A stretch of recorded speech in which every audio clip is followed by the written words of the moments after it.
सुप्रभात छात्रों।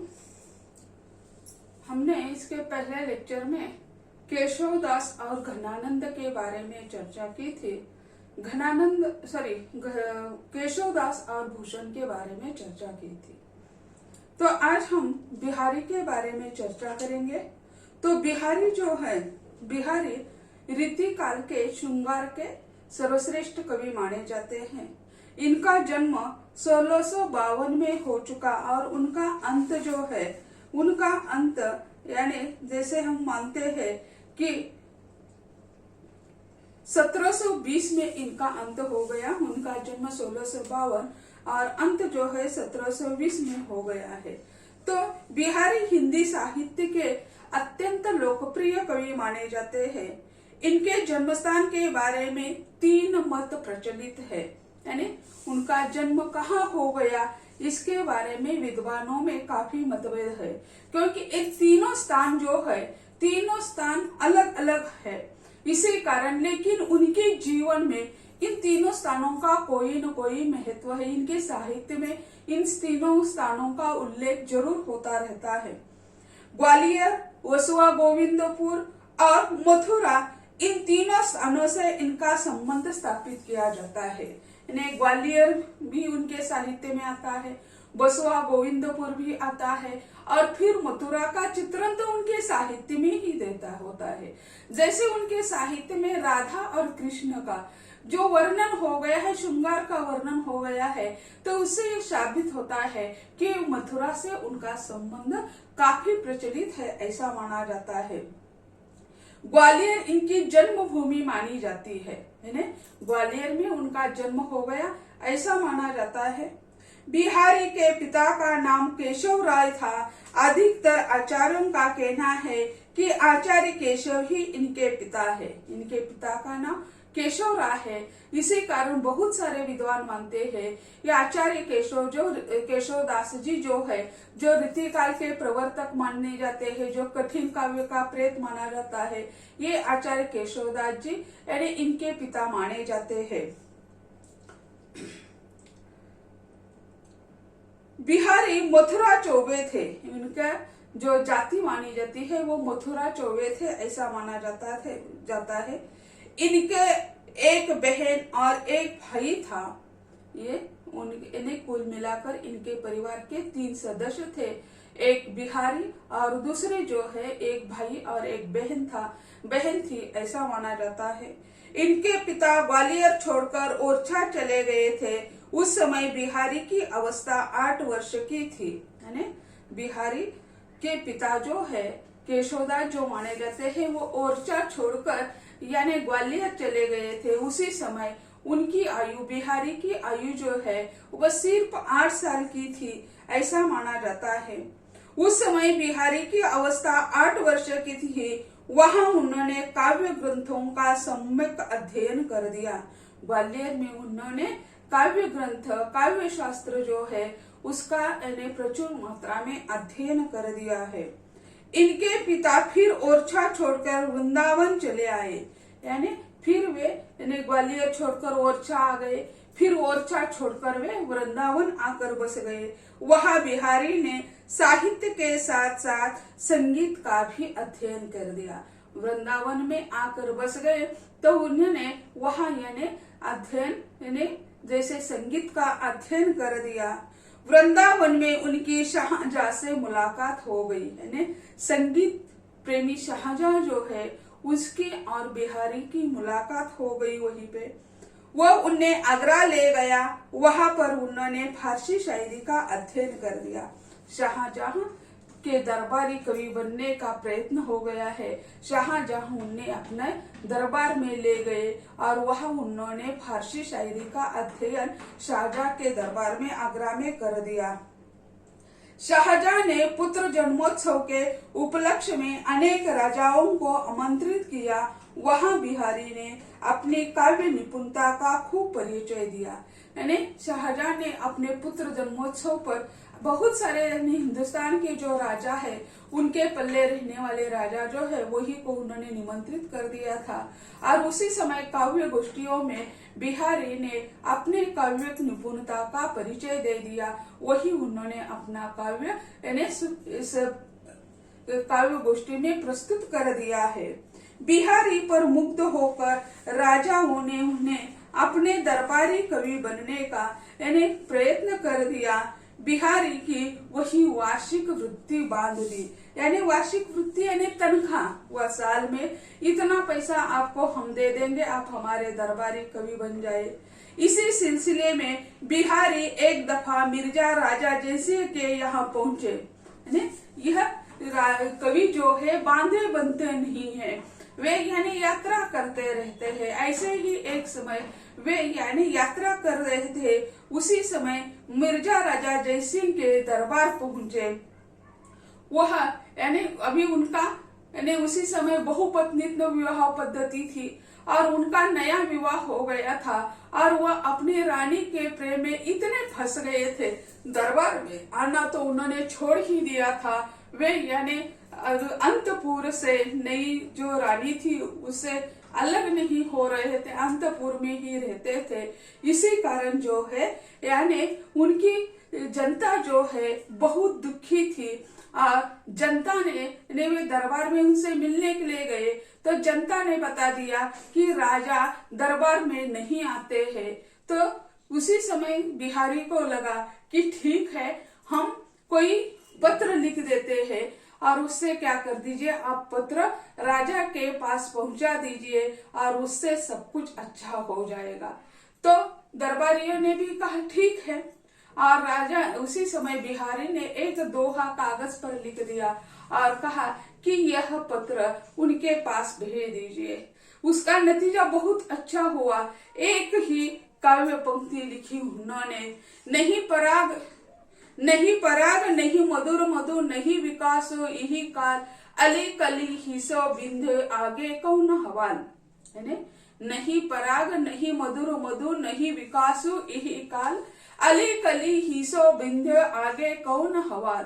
अरे राजा से वो कहता है कि अब क्या हो गया, तुम तो एक यथा राजा तथा प्रजा, तुम अगर इस तरह मजली रानी में डूबते रहेंगे तो जनता क्या करेगी, जनता भी आपका ही अनुसरण कर देगी। इस दोहे का अर्थ राजा समझता है और दरबार में तुरंत आ जाता है। तो राजा ने रिझ कर बिहारी को अपना दरबारी कवि नियुक्त किया और एक एक दोहे के लिए एक एक अशर्फी देने लगा। जैसे हम कहते हैं ना, एक एक अशर्फी यानी एक एक रुपया, जैसे उसी समय का यहाँ चलन है। तो उन्हें राजा ने उसे दरबारी कवि बना दिया और एक एक दोहे के लिए एक एक अशर्फी देने का वादा उन्होंने किया। बिहारी एक सजग कलाकार है, यानी जैसे जो कवि होते हैं वे शीघ्र तो होते हैं, समय के अनुसार उन्हें सूझ जाता है क्या करना है, क्या लिखना है। तो राजा को ये दोहा लिखकर भेज दिया और उससे राजा सचेत हो गया और दरबार में आने लगा, उसे दरबारी कवि बना दिया। ये तो हो गया, लेकिन ये दरबारी कवि बन गए, लेकिन ये भ्रमण करते रहते हैं। एक बिहारी एक सजग कवि माना जाता है। उन्होंने जीवन में 700 दोहों का सिर्फ एक ही ग्रंथ लिखा जिसको कहा जाता है बिहारी सतसई। सतसई यानी उसका अर्थ क्या है, 700 दोहों का एक ग्रंथ।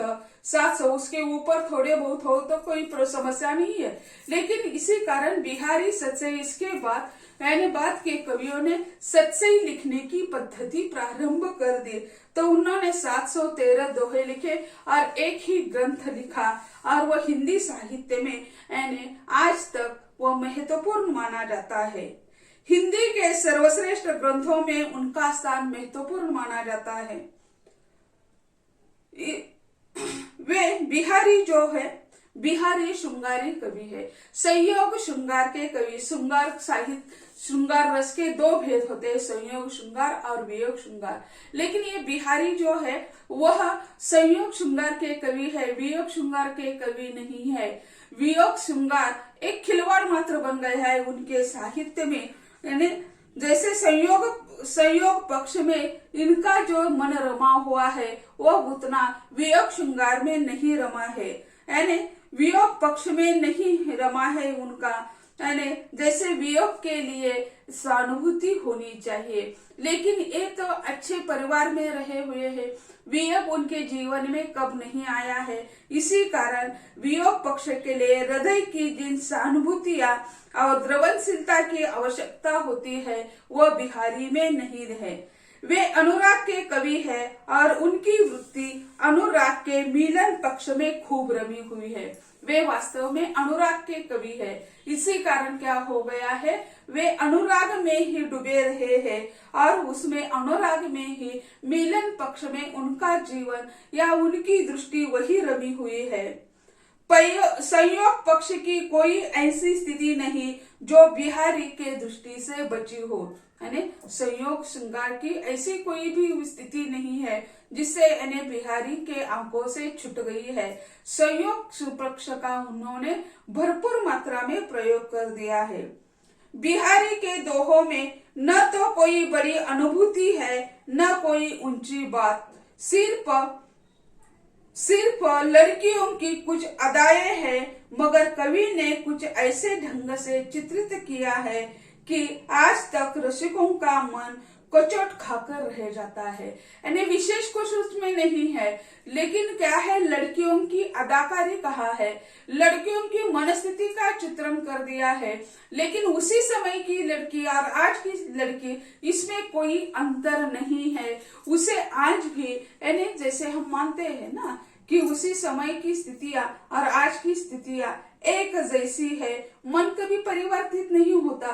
संयोग श्रृंगार हो या वियोग श्रृंगार है, उसी समय के लोग शादी ब्याह में हंसते खेलते, आज हंसते खेलते नहीं, ऐसा नहीं है। संयोग श्रृंगार हो या वियोग श्रृंगार हो, कितने भी सालों के पीछे जाए या आगे जाए, उसमें कोई परिवर्तन होने वाला नहीं है। इसी कारण यानी बिहारी की दोहे जो नायिका के आज के वर्तमान समय में हम देखते हैं वो प्रासंगिक ही लगते हैं। जो लोग कविता में ऊंची अनुभूति या ज्ञान की बड़ी बड़ी बातों की तलाश में रहते हैं, बिहारी की कविता में उन्हें अपने लिए चुनौती मिलती है। यानी ज्ञान की बात उसमें कुछ नहीं है, लेकिन क्या है, अनुभूति के आधार पर, सहानुभूति के आधार पर हम उसे पढ़ते हैं तो हम उसमें रममान होते हैं। हमें लगता है अरे हमारे ही चित्त का चित्रण उसमें हो गया है, हमारी बात का ही उसमें यह चित्रण हो चुका है। तो ऐसी स्थिति हमें वहीं पे दिखाई देती है। अनुभव के विधान में इनकी रस व्यंजना अत्यंत भव्य बन पड़ी है। यानी अनुभव जो उसमें है, तो अनुभव का चित्रण जो उन्होंने कर दिया है वह यानी अत्यंत महत्वपूर्ण माना जाता है। हवों और भावों की ऐसी सुंदर योजना कोई भी इनका समकालीन श्रृंगारी कवि नहीं कर सकता। बिहारी का विरह वर्णन जो है एक खिलवाड़ मात्र बन गया है। यानी जो उसका वर्णन करते हैं बिहारी ने, नायिका का विरह वर्णन करते हैं, तो एक खिलवाड़ मात्र बन गया है। इसमें कोई वास्तविकता का आभास नहीं होता है। विरह में उनकी नायिका जो है वह, इनके विरह वर्णन में न तो कोई सुर की सी स्वाभाविकता और तीव्रता है और न जैसी की सी गहनता और शेष सृष्टि के साथ रागात्मकता। वियोग अवस्था में पहुंचते हैं तो इनकी नायिका जो है सांस लेती है तो कभी 7 हाथ आगे खिसक जाती है तो कभी 7 हाथ पीछे खिसक जाती है। और विरह वर्णन में इनकी नायिका रोती है तो रोने के कारण आंखों से आंसू आ जाते हैं, तो रोती है तो उनके आंखों से आंसू छाती पर पड़ते ही भाप बनकर चले जाते हैं। तो वह इतनी तप्त उनके शरीर में विरह की ज्वाला इतनी जल रही है, वह विरहाग्नि में इतनी जल रही है कि आंखों के आंसू इन्हें भाप बनकर उड़ जाते हैं और यमदूत भी उस नायिका के प्राण लेने के लिए आ जाते हैं। तो यमदूत को भी चश्मा लगाकर उन्हें ढूंढना पड़ता है। तो एक जगह ऐसा भी कहा गया है कि विरह में नायिका इतनी क्रश बन गई है, इतनी क्रश बन गई है कि अंगूठी भी कंगना बन गई है। कितना विरोधाभास दिखाई देता है कि शरीर में तो विरह में तो चमड़ी के नीचे की हड्डियां जैसी ही तैसी रहती है, अंगूठी और कंगना इसमें अंतर होता है। तो यह अंगूठी कंगना बन जाती है, यह बहुत ही खिलवाड़ मात्र चित्रण इसमें दिखाई देता है। और यमदूत को भी चश्मा लगाकर ढूंढना पड़ता है कि उनका शरीर कहाँ है, उनकी आत्मा कहाँ है। तो यह विरह वर्णन बिहारी का जो है वह खिलवाड़ मात्र ही बन गया है। बिहारी सतसई में कहीं कहीं भक्ति और नीति के दोहे भी दिखाई देते हैं।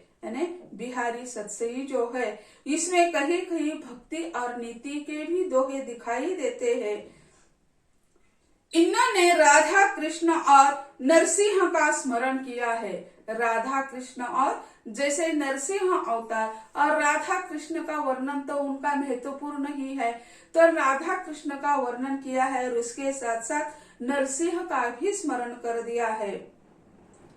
इनके आराध्य देव के प्रति श्रद्धा से काम लिया है, नामस्मरण पर भी उन्होंने बल दिया है, किंतु इतना होने पर भी उसे भक्त कवि नहीं कह सकते। भक्ति नीति के दोहे है, लेकिन क्या है तो ये छोटे बहुत कई 10-15 भक्ति के दोहे लिखने से इन्हें कोई भक्त कवि नहीं कह सकता है। उन्हें श्रृंगारी कवि ही कहा जाता है, क्योंकि उन्होंने नायक और नायिका का संयोग श्रृंगार का इतना विपुल मात्रा में वर्णन कर दिया है। इसी कारण उसे श्रृंगारी कवि कहेंगे, उसे भक्त कवि नहीं कह सकते हैं। पहले कवि है, वे पहले कवि है, बाद में भक्त है, और वे अनुराग के कवि हैं। वे पहले कवि है और वे अनुराग के कवि है। भक्त का हृदय उन्हें नहीं था। अनुराग के कवि होने के कारण उन्हें भक्त का हृदय नहीं था। भक्ति कालीन कई दोहे लिखे, इसी कारण उन्हें भक्त कवि नहीं कह सकते हैं। उन्होंने राधा और कृष्ण के जीवन के घोर श्रृंगार और वासनात्मक चित्र उतारे हैं। राधा और कृष्ण का जो वर्णन उन्होंने किया है घोर श्रृंगारिकता का चित्रण है। इसी कारण बिहारी अलंकारवादी कवि नहीं है, किंतु इन्होंने स्वच्छंद रूप से अलंकारों का प्रयोग किया है। बिहारी तो अलंकारवादी कवि नहीं है, लेकिन उन्होंने हमें जैसा लगता है उसी तरह के अलंकारों का प्रयोग उन्होंने किया है। उन्हें रूपक तो इतना प्रिय है कि अपने ग्रंथ उन्हें रूपक बहुत प्रिय अलंकार माना जाता है। भूषण ने तो शिवराज भूषण लिखते समय 105 अलंकारों का जिक्र कर दिया है, तो उसमें अलंकारों में भी छंदों में भी गड़बड़ी कर दी हुई है। लेकिन यहाँ बिहारी जो है वे अलंकारवादी कवि नहीं है। उन्होंने स्वयं अपने को जो प्रिय अलंकार लगता है उसका वर्णन उन्होंने कर दिया है। रूपक उन्हें प्रिय अलंकार है, फिर रूपक अलंकार का उन्होंने ज्यादा प्रयोग कर दिया है। अपने ग्रंथ में सिर्फ 2 छंदों का प्रयोग किया है। उन्होंने 2 ही छंदों का प्रयोग किया है, एक दोहा तथा सोरठा। बिहारी विस्तृत जानकार थे। उन्होंने सांसारिक विषयों, साहित्य, आध्यात्मिक और पौराणिक विषयों तथा ज्योतिष और गणित का भी ज्ञान था। इनकी भाषा शुद्ध ब्रजभाषा है और चलती हुई ब्रजभाषा है। इनकी भाषा के बारे में विद्वान जो मानते हैं कि इनकी जो भाषा है शुद्ध ब्रजभाषा है और चलती हुई ब्रजभाषा, उसी समय साहित्य के क्षेत्र में या बोलचाल की भाषा ब्रजभाषा है, उसका प्रयोग उन्होंने किया है। और जैसे आध्यात्मिक और पौराणिक विषय तथा ज्योतिष, गणित आदि का भी उन्हें ज्ञान था, ऐसा माना जाता है। तो जब वे आगरा चले गए तब उन्होंने फारसी शायरी का अध्ययन कर दिया। मथुरा चले गए तो संगीत का ज्ञान प्राप्त कर दिया। तो ऐसे ये ज्ञान ग्रही माने जाते हैं। तो संसारिक विषय हो, साहित्य हो, आध्यात्मिक हो, पौराणिक कथाएं हो या ज्योतिष शास्त्र हो, उसके बारे में उन्होंने अत्यंत गहरा यानी ज्ञान प्राप्त कर दिया है। तो ऐसे यह बिहारी जो है हिंदी साहित्य में सतसई साहित्य की परंपरा का प्रारंभ करने वाले कवि माने जाते हैं। इसी कारण बिहारी संयोग श्रृंगार के कवि माने जाते हैं। अलंकार, रूपक अलंकार जो है उन्हें प्रिय माना जाता है। तो ये संयोग श्रृंगार के या अनुराग के कवि बिहारी हिंदी साहित्य के क्षेत्र में सतसई के बारे में बहुत ही महत्वपूर्ण माने जाते हैं। तो छात्रों, आज हम यही ठहरेंगे। अगले लेक्चर में अगले जो कवि है घनानंद बचे हुए 4 कवि हमें अध्ययन के लिए है। केशव है, भूषण है, बिहारी है और घनानंद है। पहले हमने केशवदास को देखा, दूसरे बार हमने भूषण को देखा, आज हमने यानी बिहारी को देखा। अगले लेक्चर में हम घनानंद को देखेंगे, क्योंकि ये भी रीति काल के यानी 3 प्रकार का साहित्य निर्माण हो गया था, रीतिबद्ध, रीति सिद्ध और रीति मुक्त जो है। तो इन्होंने यानी घनानंद जो माने जाते हैं वो रीति मुक्त कवि माने जाते हैं, स्वच्छंद कवि माने जाते हैं। तो स्वच्छंदवादी काव्य का प्रस्फुटन भी रीति काल में हो गया है। तो आज हम यही रुकेंगे। धन्यवाद।